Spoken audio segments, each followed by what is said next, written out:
Hey guys, thanks for joining us. This is the Alter Ego Report. I'm Lynn. I'm John Griffin.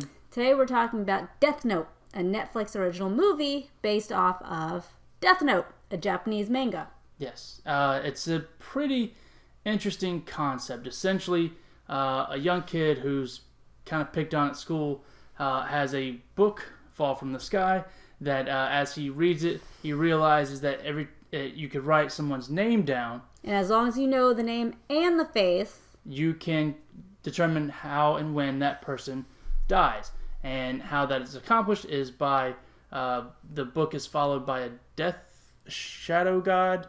Yeah, death demon. Death demon named Ryuk.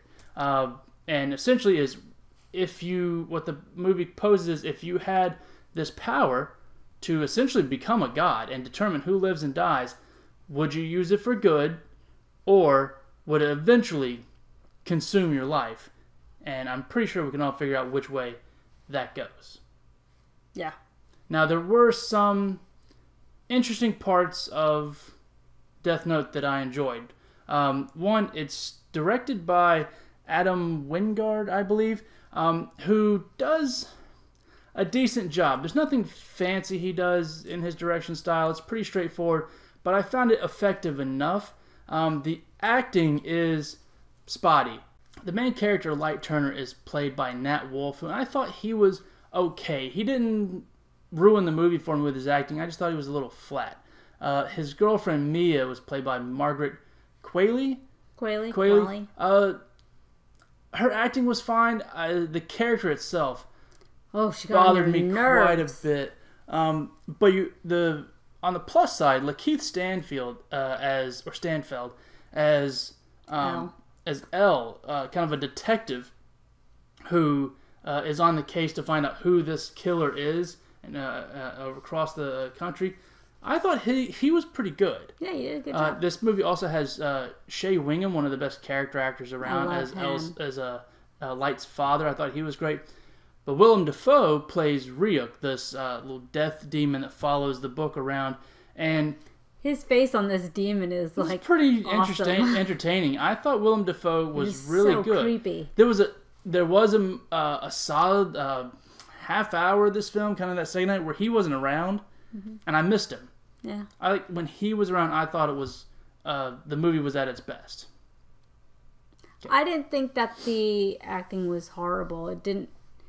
When I was watching, I wasn't distracted by their acting. I wish that these characters were casted better or anything like that. So I don't really agree with that. That's fine, but I bet you'll agree with the execution of the story. Yeah, that it wasn't the best. It wasn't great, and that kind of goes. I wouldn't say that goes solely on the director, but it comes off the script and the writing, which everything feels a little bit rushed. From when he gets the book, when he uses the book, he uses it right away.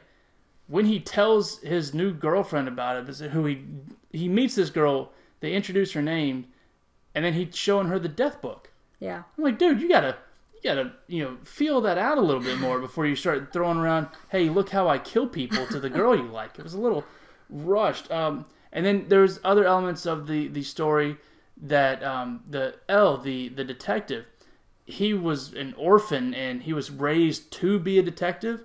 I thought there was a solid movie right there in that concept, and that's just kind of blown over as quickly as I just did it. So everything feels a little bit rushed. I feel like it would have been better if this was a Netflix series. Yeah, I could go for maybe 2 or 3 seasons of kind of spreading this out a little bit more effectively. I agree. And I think this movie would have been the concept would have been handled a lot better than it was. Yeah. Overall, I didn't dislike the movie as much as I thought I would because I was hearing some pretty bad things about it. Oh, really? So I didn't dislike it as much. It just didn't blow me away.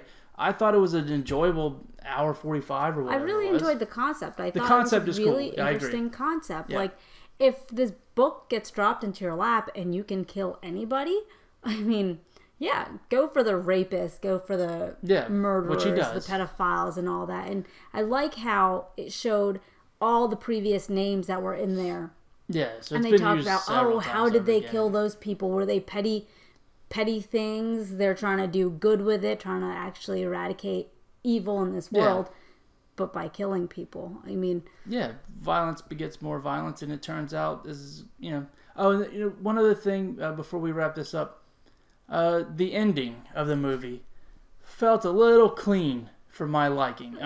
It was. He made some decisions under duress on the fly that were pretty exacting, and I just didn't really buy it. No way. It didn't ruin the movie for me, but it did knock off a couple of points on my end.